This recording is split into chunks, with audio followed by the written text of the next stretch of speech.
बिस्मिल्लाहिर्रहमानिर्रहीम। अस्सलामुअलैकुम। कैसे हैं आप सब लोग? उम्मीद करती हूँ ठीक ठाक होंगे, फिट फाट होंगे और ईमान की बेहतरीन हालत में होंगे। अल्लाह ताला खुशी रखे, आबाद रखे, शाद रखे। इसी दुआ के साथ आगाज़ करते हैं अपनी आज की रेसिपी का। तो जनाब आज हम बनाने लगे हैं बड़ी ही मज़ेदार ही चिकन मंदी, जिसे बनाने का तरीका इंतहाई आसान है। तरीका थोड़ा सा लंबा ज़रूर हो सकता है, लेकिन तरीका बहुत आसान है। अगर आप इसी मेथड को फॉलो करेंगे तो इंशाल्लाह चिकन मंदी आप भी बनाएंगे और बनाकर खाएंगे और आपको बड़ा मज़ा आएगा।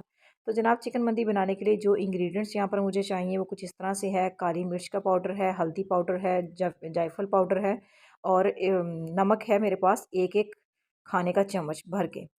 इसके अलावा सफ़ेद मेरे पास सूखा धनिया है और सफ़ेद ज़ीरा, ये दोनों है दो दो खाने के चम्मच। और बड़ी इलायची जो है वो यानी छोटी हरी वाली इलायची जो है वो 10 बड़ी वाली हैं, यानी छोटा साइज़ नहीं है इनका, बड़ा वाला है तो 10 हैं। और इसके अलावा जो लौंग है हमारे पास वो डेढ़, एक पूरा आप लेंगे टीस्पून और एक हाफ़ टी स्पून लेंगे। इसके अलावा जो दालचीनी है वो आपको 6 से 7 आप उसकी जो है वो लकड़ियाँ ले लें। यहाँ पर तेज़पात के मेरे पास 3 से 4 पत्ते थे जिनको मैंने छोटा-छोटा कर लिया था। और लेमन जूस है मेरे पास 2 खाने का चम्मच और घी है यहाँ पर 2 खाने के चम्मच और इसके अलावा अदरक पाउडर है 2 खाने के चम्मच। तो जनाब ये मसाला जात हैं जो मैंने आपको बताए हैं। अब इनको हमें क्या करना है कि जो मोटे-मोटे मसाले हैं इनको हमें ग्राइंड कर लेना है, पीस लेना है। और इस पॉइंट पर मैं एक चीज़ आपको मज़ीद क्लियर करती जाऊँ, वो ये कि आप सोच रहे होंगे कि मसालों की क्वांटिटी ज़्यादा है, तो इसलिए कि मुझे 1 किलो चावल भी बनाने हैं और 1 किलो गोश्त है मेरे पास। अगर आप आधा किलो चावल बनाना चाहते हैं और गोश्त की क्वांटिटी कम है, तो आप इसी क्वांटिटी को आप क्या करेंगे, हाफ़ कर लेंगे, ठीक है? ये ज़्यादा जो है वो सिर्फ़ अपनी क्वांटिटी की वजह से मसाले जो हैं वो मैंने ज़्यादा इस्तेमाल किए हैं। तो जनाब यहाँ पर मेरे पास मंदी बनाने के लिए जो हमारे पास पाउडर है कह लें या मसाला है वो कह लें, वो हमारा रेडी हो चुका है। ये तकरीबन तकरीबन से 8 चम्मच बनते हैं और 4 चम्मच जो है वो मैं मसाले में इस्तेमाल करूँगी मैरिनेट करने के लिए इसको, गोश्त को, और 4 चम्मच जो है वो मैं अपने चावलों के मसाले के लिए अलग कर दूँगी। तो जनाब यहाँ पर जो है वो सबसे पहले मैंने ऑयल की लेयर लगाई थी, उसके बाद लेमन जूस जो है वो मिक्स किया था सारे मसाले के अंदर और मसाला उसको अच्छी तरह कोट कर दिया था इसको। चाहे आप लेमन अलग से लगा लें और मसाला बाद में हल्का-हल्का अलग से लगा लें, या लेमन के अंदर ही उस मसाले को मिक्स करके तो आप अच्छे से इसकी कोटिंग कर लें। और कोटिंग करने के बाद आपको इसको रखना है तकरीबन 1.5 से 2 घंटे के लिए। ज़्यादा टाइम देंगे, अच्छा मैरिनेट होगा तो अच्छा रिज़ल्ट भी आएगा।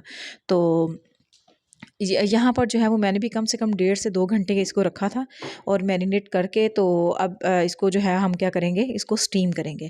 अगर आपके पास स्टीमर नहीं है तो उसके लिए एक जो है देसी तरीका है वो मैं आपको यहाँ पर बताऊँगी। यहाँ पर मेरे पास एक देगची थी और इसके अंदर मैंने 2 ग्लास जो है वो 2 ग्लास पानी जो है वो डाल दिया है। 2 ग्लास पानी डालने के बाद अगर आपके पास कोई भी छिलनी हो जो कि स्टील की हो, लोहे की जाली वाली हो, तो आप वो इस्तेमाल कीजिएगा। प्लास्टिक का कोई बर्तन इस्तेमाल ना कीजिएगा क्योंकि उसके जो आपको पता है फिर हीट से ख़राब होने का डर होता है। तो यहाँ पर मेटल की मेरे पास ये छिलनी थी। अक्सर घरों में होती है चावल वगैरह जो है वो उनका पानी स्ट्रेन करने के लिए या सब्जियों को धोने के लिए कुछ इस तरह की होती हैं, तो आप मेटल की इस्तेमाल कीजिएगा। यहाँ पर इसको जो है वो मैंने रखा है, लेकिन एक चीज़ की आपको एहतियात करनी है, वो ये कि इसका पैंदा जो है वो पानी के साथ टच नहीं होना चाहिए। यानी इसको इतना ऊंचा होना चाहिए कि पानी अगर उबले भी तो इसको टच नहीं करे, मसाले मतलब गोश्त तक पानी ना पहुंच सके। यहाँ पर बड़े-बड़े पीसेस थे मेरे। ज़रूरी नहीं है कि चिकन मंदी में अमूमी तौर पे तो वैसे बड़े पीसेस इस्तेमाल होते हैं, लेकिन इसकी कोई कंपल्शन नहीं है। अगर आप चाहें तो आप छोटे पीसेस भी रख सकते हैं। अगर आपके घर बच्चों वाला है तो चंद एक पीसेस आप बड़े रख लें, मतलब जो घर के बड़े अफराद हैं उनको देने के लिए, और बाकी का साइज़ आप छोटा रख सकते हैं। तो यहाँ पर देखिए जनाब हमारी भाप निकलना शुरू हो गई है, हमारा पानी गर्म हो चुका है। तो मैं अपने पीसेस को जो है वो इसके अंदर अरेंज कर दूँगी, सारे पीसेस को। और अब ये देखने में लग रहा है कि शायद ये ना ओवरलोडेड है, लेकिन ये चूँकि गहरी ज़्यादा थी इसलिए इसकी साइड्स पे भी जो है वो गोश्त अच्छे से तरतीब से रखा गया। यहाँ पर मुझे मीडियम टू हाई फ्लेम पे इसको रखना है तकरीबन 35 से 40 मिनट। अच्छा, एक बात यहाँ पर याद रखिए कि आपको 30 मिनट के बाद इसको लाज़मी चेक करते रहना है, पानी को चेक करते रहना है। कहीं ऐसा ना हो कि पानी आप जो है वो जो खुश्क हो जाए, सूख जाए और नीचे आपकी खाली देगची रह जाए। इसलिए अगर आप 2.5 ग्लास भी इस्तेमाल करना चाहें पानी तो आप इसमें कर सकते हैं। तो यहाँ पर जनाब मुझे 30 मिनट के बाद मैंने इसको चेक किया था तो ये अभी तकरीबन आधा गला था, ज़्यादा नहीं था। शायद इसलिए कि मेरा जो गोश्त है वो ज़्यादा ज़्यादा लोडेड है, तो इसीलिए। अब मुझे फिर इसको मज़ीद थोड़ी देर रखना पड़ा था, तो उसके बाद तकरीबन 10 मिनट का टाइम मज़ीद दिया था, तो ये मेरा अच्छे से गल गया था। अब मैंने उस चिकन को रिमूव तो कर लिया, उस छिलनी को निकाल लिया इस देगची से, तो ये जो पानी निकला है इसको हम ज़ाया नहीं करेंगे, इसको हम अलग से सँभाल लेंगे। इसको कहाँ इस्तेमाल करना है वो मैं आपको बाद में बताऊँगी। यहाँ पर 1 कप जो है वो मेरे पास घी था, और 1 कप से थोड़ा-सा ज़्यादा हम लोग इस्तेमाल करेंगे, 1 कप और कुछ थोड़ा-सा ऊपर। और यहाँ पर जो है वो मेरे पास बड़े साइज़ की एक प्याज़ थी, जिसको मैंने बारीक, जैसे ऑमलेट काटते हैं वैसे बारीक-बारीक काट लिया था। बारीक काट के अब हमें प्याज़ को ना तो ब्राउन करना है, ना इसको लाइट ब्राउन करना है, बल्कि हमने इसको सौटे करना है। और लाइट सा ये जैसे ही नरम होगा तो हम इसके अंदर क्या करेंगे, अपने किशमिश को ऐड करेंगे। किशमिश को ऐड करके अंदर शामिल करेंगे। किशमिश को शामिल करने के बाद हमारा हमारा चला जाएगा अंदर, नमक शामिल करेंगे, और नमक शामिल करने के बाद इसमें शामिल करेंगे अपना मंदी मसाला, जो हमने आपको याद होगा स्टार्ट में हमने 4 टेबल स्पून जो है वो अलग से रख लिया था। अच्छा, एक बात मज़ीद मैं यहाँ पर आपके साथ शेयर करूँ, वो ये कि इसी क्वांटिटी को अगर आप पहले से मसाला बनाकर रख लेंगे तो ये बनाना बहुत आसान हो जाएगा एज़ कम्पेयर टू अगर फर्स्ट टाइम आप ट्राई करेंगे, तो आपको लगेगा कि शायद ये थोड़ा-सा लंबा प्रोसीजर है। लेकिन आसानी के लिए अगर आप मसाला पहले से बना के रखना चाहते हैं, तो बना के रख लें, ताकि बवक़्त ज़रूरत मसाला आपके पास मौजूद हो, तो आप उसी से गोश्त को मैरिनेट कर लें और उसी से अपने चावल पका लें। फिर आपको ज़्यादा जो है वो टाइम इस्तेमाल नहीं करना पड़ेगा। यहाँ पर जनाब मेरा प्याज़ के अंदर चला गया था नमक, और इसके अलावा किशमिश मेरी चली गई थी, और यहाँ पर जो है वो 4 चम्मच बड़े खाने के वो मसाला जो था वो मेरे पास, वो मैंने शामिल कर दिया। अब इसको भुनाई कुछ कुछ नहीं करनी। अच्छा, यहाँ पर जो मैंने पानी इस्तेमाल किया, आपने देखा होगा कि यहाँ पर जो है वो उसका कलर जो है वो येलो-येलो था। तो ये वो वाला पानी है, जो पानी हमने गोश्त को जो वो किया था, स्टीम किया था, तो जो गोश्त ने पानी मसाला छोड़ा था, मसाला पानी के अंदर मिक्स हुआ था, ये वो वाला पानी था, जो यखनी थी हमारी, वो हमने ज़ाया नहीं की। यहाँ पर मेरे पास 1 किलो चावल थे, कम से कम 3 गिलास चावल, तो इसमें कम से कम 4 गिलास पानी जाएगा। तो 2 गिलास मेरी यखनी थी और 2 गिलास मैंने सादे अंदर शामिल किए। और नमक इसमें आप चेक कर लीजिएगा, एज़ पर टेस्ट आप इसको देख लीजिएगा कि आपका नमक कम या ज़्यादा ना हो।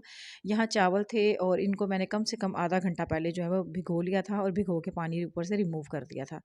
अब यहाँ पर मेरे 4 गिलास जो है वो पानी चला गया है देगची में, और अब इसको उबाल आने तक हम लोग क्या करेंगे, इसका ढक्कन जो है वो लगा देंगे। यहाँ पर पानी को आ चुका है उबाल, और अब इसमें हम अपने शामिल करेंगे चावल। चावल को शामिल करने के बाद आप इसको 1 से 2 दफ़ा हिलाएँगे, और दरमियान में नीचे आँच जो है वो आप दरमियानी रखेंगे, और दरमियानी आँच पे आप इस पानी को करेंगे खुश्क, जैसा कि नॉर्मल तड़के वाले चावल जो हैं वो बनाए जाते हैं, और या बिरयानी बनाई जाती है, पुलाव वगैरह, सॉरी बिरयानी नहीं, पुलाव जो बनाया जाता है तो उसमें भी पानी इस तरह आपका यखनी होती है, उसको जिस तरह आप पानी खुश्क करते हैं, वैसे यहाँ पर आपको पानी को खुश्क करना है।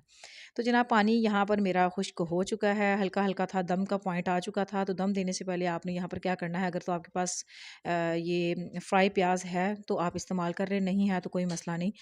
और यहाँ पर मेरे पास पड़ा हुआ था, मैंने इस्तेमाल कर लिया। कुछ बादाम थे मेरे पास, जिनको मैंने फ्राई किया था, फ्राई करके यहाँ पर इस्तेमाल कर लिया है, और इसी पॉइंट पर जो है वो मैं इस्तेमाल करूँगी अपना गोश्त।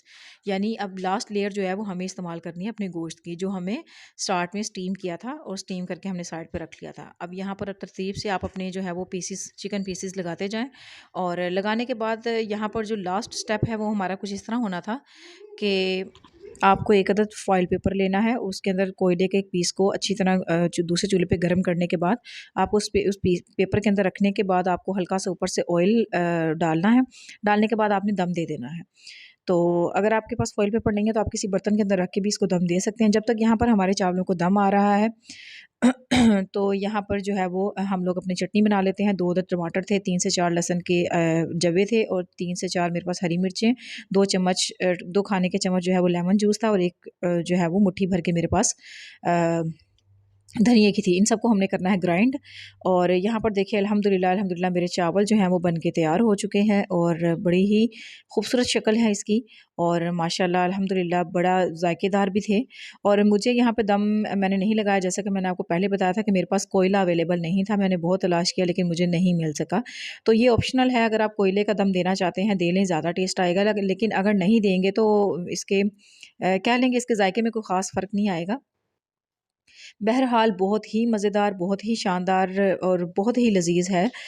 ये बनकर तैयार हुआ है और आप इस रेसिपी को एज़ इट इज़ जो है वो ट्राई कीजिएगा। अगर स्पाइसेस में अगर आप समझते हैं कि नमक या थोड़ी काली मिर्च का अगर आप कम या ज़्यादा इस्तेमाल करना चाहते हैं तो वो आपकी अपनी मर्ज़ी है, क्योंकि कुछ लोग नमक और वो जो है वो मिर्च अपनी मर्ज़ी के हिसाब से इस्तेमाल करते हैं। तो जनाब मैं तो आपको यही बोलूँगी कि बनाएँ, खुद भी खाएँ, बच्चों को भी खिलाएँ, घर के बड़ों को लाज़मी पूछा कीजिए। और लास्ट में वही रिक्वेस्ट जो मैं आपसे करती होती हूँ कि अगर आप मेरे चैनल पर नए हैं तो चैनल को लाइक कीजिए, सब्सक्राइब कीजिए, शेयर कीजिए और कमेंट बॉक्स में अपनी राय लाज़मी दीजिए। और इसी बात के साथ हमें दीजिए इजाज़त। अल्लाह हाफ़िज़।